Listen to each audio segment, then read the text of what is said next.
Hey, what's going on everybody? This is Keagan here and welcome back to my channel, and I'm back with another video for you guys. And welcome back to another episode of Keagan's Movie Reviews, and this is going to be Season 2, Episode 15, Movie Review number 32. Now, before we start this video, I kind of want to say I was originally going to do one review in this video, but I decided to do two movies in one video because why not? So this is going to be a double feature review. So today's movies I'm going to be talking about today, ladies and gentlemen, is The Piano and Boyz N The Hood. So I don't really have much else to say, so sit back, relax, and enjoy the video. And we're going to start off with The Piano first, so let's dive right into it. So The Piano is a drama romance movie written and directed by Jane Campion, and it was released on November 19th, 1993. So the story of this movie, it takes place in the mid-1800s and follows a mute Scottish woman named Ada, who is played by Holly Hunter. And Ada has a daughter named Flora, played by Anna Paquin, who was only 11 years old at the time when this movie was released. And Ada has a prized piano who pretty much can't live without it. So her and her daughter and the piano are all going to New Zealand because Ada's in an arranged marriage and she's going to meet her husband for the first time. And the husband is named Stuart, who was played by Sam Neill, who you might know in the first three. He was in the first three Jurassic Park movies. Sam Neill was. So, anyways, when they get to New Zealand, they move inside a rainy forest in a house in the middle of the forest in New Zealand, and they also become friends with the neighbors, George, who is like the leader of like the natives or something. And George is played by Harvey Keitel, who you might know from Pulp Fiction and Reservoir Dogs. So, anyways, Stuart plans to sell Ada's piano to George, and Stuart asks Ada to teach George how to play the piano. And then Ada and George start growing a kind of a intimate relationship within kind of like an affair, almost, well, pretty much an affair. And then it kind of starts to raise tension between Stuart and George, and a lot of stuff goes down. So that's pretty much the story of the movie.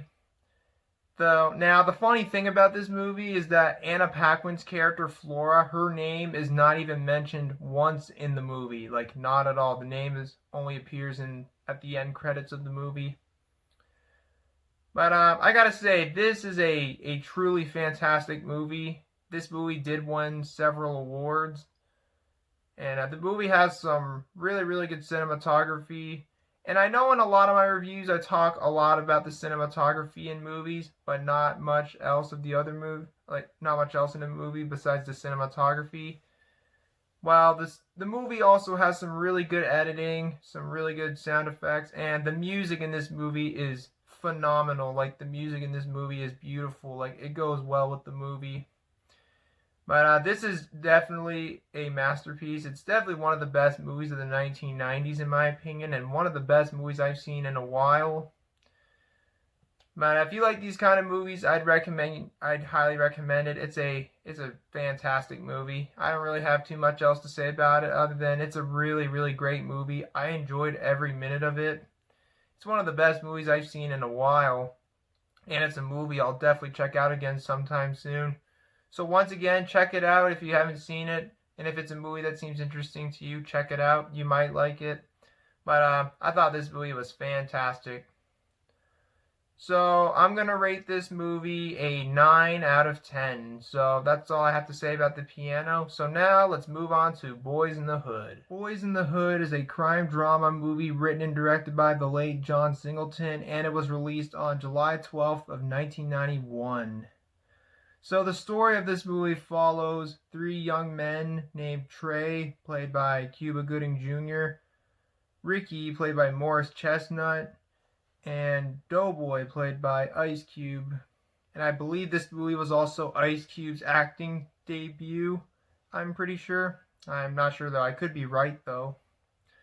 So anyways, the three men live in live in a street near Crenshaw in Los Angeles, and it's in a really, really bad neighborhood full of gangs, drugs, and all that bad stuff.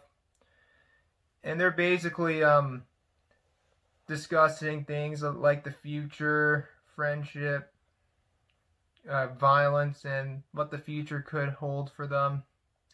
And the three characters have their own personal problems. Like, for example, the character Ricky is trying to get out of gangs and trying to get into college so he can start another chapter in his life. And Doughboy is a gang member with his own problems. And Trey is trying to stay out of the gangs. He's not in a gang, but he's trying to stay out of the violence. And they're trying to deal with everyday problems like racism and all that stuff. And gang violence.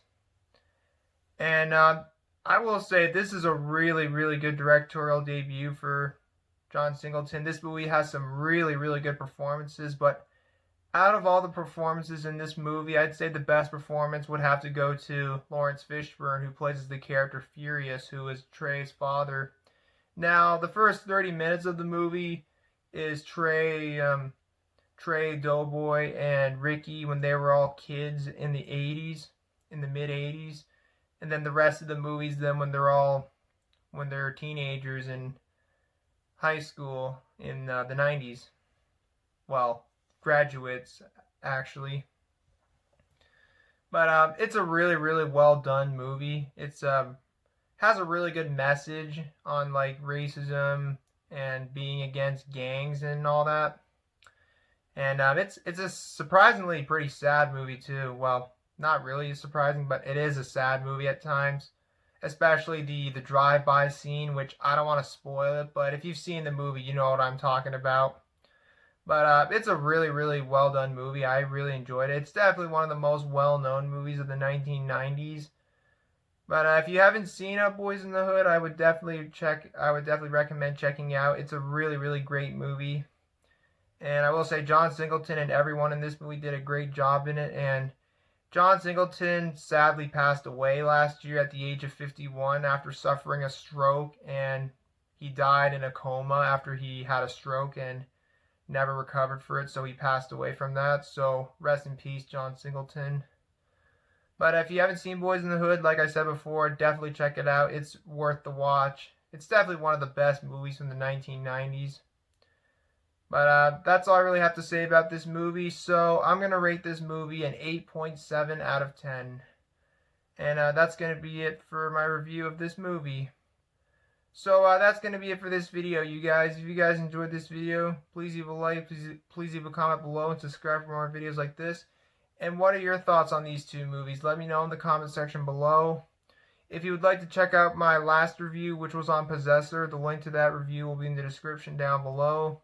And my next review will be on Borat's subsequent movie film, which is the sequel to the first Borat movie. That review will be coming out soon. So in the meantime, thanks again for watching this video. I hope you guys have a great day. And until next time, this is Keagan Shepherd signing off. Thanks for watching, and I will see you guys in the next video. Peace out.